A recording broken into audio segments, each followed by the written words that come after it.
નમસ્કાર દોસ્તો, હું ઇમ્તિયાઝ પઠાણ। વાંકાનેર વિધાનસભાના ધારાસભ્ય શ્રી જીતુભાઈ સોમાણી દ્વારા એક નિવેદન આજે આપવામાં આવ્યું। જીતુભાઈ સોમાણીનું એવું કહેવાનું છે કે મુસ્લિમોના મતની મારે જરૂર નથી, મેં ક્યારેય મુસ્લિમોના મત માંગ્યા નથી અને મુસ્લિમો જો મને મત આપે તો મતપેટી અબડાઈ જાય। પેલા વિડીયો આપણે જોઈ લઈએ એમણે શું કીધું એ મને મત આપજો। હવા 2 લાખ મતદારો છે। હું નરેન્દ્રભાઈ અને અમિતભાઈ શાહનો હનુમાન છું, જો એ મત ન માગી શકતા હોય ભાઈ બંગાળમાં એમ કે મારે મુસ્લિમના મત નથી જોતા। હું તો આ વસ્તુ તો હું 20 થી 25 વર્ષથી આ કહું છું કે ભાઈ મારે મુસ્લિમોના મત પેટીમાં આપી આ મત પેટીએ પડાવતા નહીં। શ્રી માનનીય ધારાસભ્ય શ્રી જીતુભાઈ સોમાણી, તમારું કહેવાનું એવું છે કે મુસ્લિમોના મતથી તમારી મતપેટી અબડાઈ જતી હશે। ભાઈ, આશ્ચર્યની વાત તો એ છે કે તમે આ વિડીયોની અંદર પોતાને ભગવાન શ્રી હનુમાનજી સાથે સરખાવો છો। તમે કદાચ તમારા માનવા પ્રમાણે હનુમાન ભગવાન હોઈ શકો, પણ હનુમાન ભગવાન જેમના ભક્ત હતા એ ભગવાન રામ વિશે કદાચ તમને ખબર નથી કે જો તમને ખબર હોત તો આ આભડછટવાળી વાત તમે ન કરત। રહી વાત બીજી કે તમારા જેવા લોકોને શું છે, આ બગાસું ખાતા પતાસું હાથમાં આવી ગયું છે।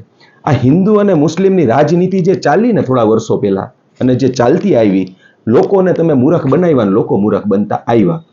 ક્યાંય રોડ રસ્તાની કોઈ લાઇટ પાણીની વાત નહીં, અને જ્યારે પણ આવા ઇલેક્શન આવે એટલે આ પ્રકારની હિન્દુ અને મુસ્લિમની વાત કરી દેવાની, વિધર્મીની ને અધર્મની। આ જે કેફ છે એ કેફના કારણે તમારા જેવા લોકોને આજે એ પદ મળી ગયું છે, પણ એ પદની ગરિમાની તમને ખબર નથી। કારણ કે જો ખબર હોય તો જે પદ ઉપર તમે છો એમાં જે તમે દર મહિને પગાર લ્યો છો, જે ગ્રાન્ટો લ્યો છો અને એ ફાળવો છો, એ બધું પ્રજાના ટેક્સના પૈસામાં છે। અને એ ટેક્સના પૈસા હિન્દુ ટેક્સ અને મુસ્લિમ ટેક્સ, શીખ ટેક્સ અને ઈસાઈ ટેક્સ એમ નથી આવતો। એ હિન્દુ મુસ્લિમ શીખ ઈસાઈ સૌના પૈસાનો ટેક્સ છે, જેનો તમે પગાર લ્યો છો મિસ્ટર સોમાણી। રહી વાત આ મુસ્લિમોના મતથી મતપેટી અબડાઈ જવાની, તો તમારા ભારતીય જનતા પાર્ટીના જે મોભીઓ છે એમણે હમણાં સ્થાનિક સ્વરાજની જે ચૂંટણી ગઈ ને એમાં 200 જેટલા મુસ્લિમ ઉમેદવારોને ટિકિટ ફાળવી હતી, પ્રેમ ઉભરાઈ પડ્યો હતો, અને એમાંથી 122 જેટલા લોકો તો જીતીને પણ આવ્યા।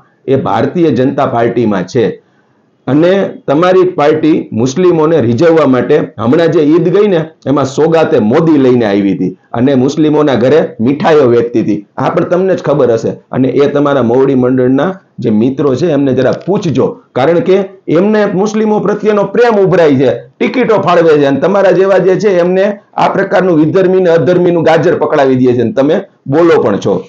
એક પ્રજાના પ્રતિનિધિ તરીકે, ચૂંટાયેલ પ્રતિનિધિ તરીકે તમારી પાસે આ અપેક્ષા ના જ હોઈ શકે।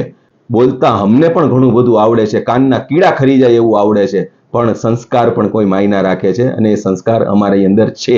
એટલે વાંકાનેર વિધાનસભાના મારા હિન્દુ ભાઈઓને મારી વિનંતી છે કે પોતાની જાતને ભગવાન શ્રી હનુમાનજી સાથે સરખાવનાર આ તમારા નેતાશ્રીને યાદ કરાવજો કે બોલવામાં ભાન રાખે, જે બોલે તે માપમાં રહીને બોલે। કારણ કે જો એ રાજનીતિ માટે કરીને પોતાને જો હનુમાનજી ગણી લેતા હોય તો આ બહુ દુઃખની વાત છે, અને તમારા બાળકોના ભવિષ્ય માટે પણ એ વિચારજો। ભારતીય જનતા પાર્ટીના મોવડી મંડળને પણ મારી વિનંતી છે, જ્યારે તમારું બોર્ડ આ ઇલેક્શનની ટિકિટો દેવા બેસે છે ત્યારે આ જ પ્રકારના લોકો તમને મળે છે। ભારતીય જનતા પાર્ટીને આજે લોકો સ્વીકારે છે, પણ આ પ્રકારના આ ગોબર ભક્તિનું જે ગાજર લઈ અને મનમાં આવે એ પ્રકારના જે સ્ટેટમેન્ટો આપે છે, આનાથી 18 વરણ જે આપણા ગુજરાતની અંદર હળીમળીને રહે છે, એકતા ભાઈચારાથી રહે છે, એને ક્યાંક ને ક્યાંક પલીતો ચાપનારી આ બાબતો છે। અને આ અધર્મી અને વિધર્મીની રાજનીતિ હવે જૂની થઈ ગઈ છે। આજનો મતદાર જાગૃત છે, શિક્ષિત છે। ક્યાંક એવું ન થાય કે આ 182 માંથી જે બહુમતી જે આવે છે એ બહુમતી ક્યાંક બહુ પાછળ ન વહી જાય। આ જ વાત સાથે આપના ભાઈનું સલામ।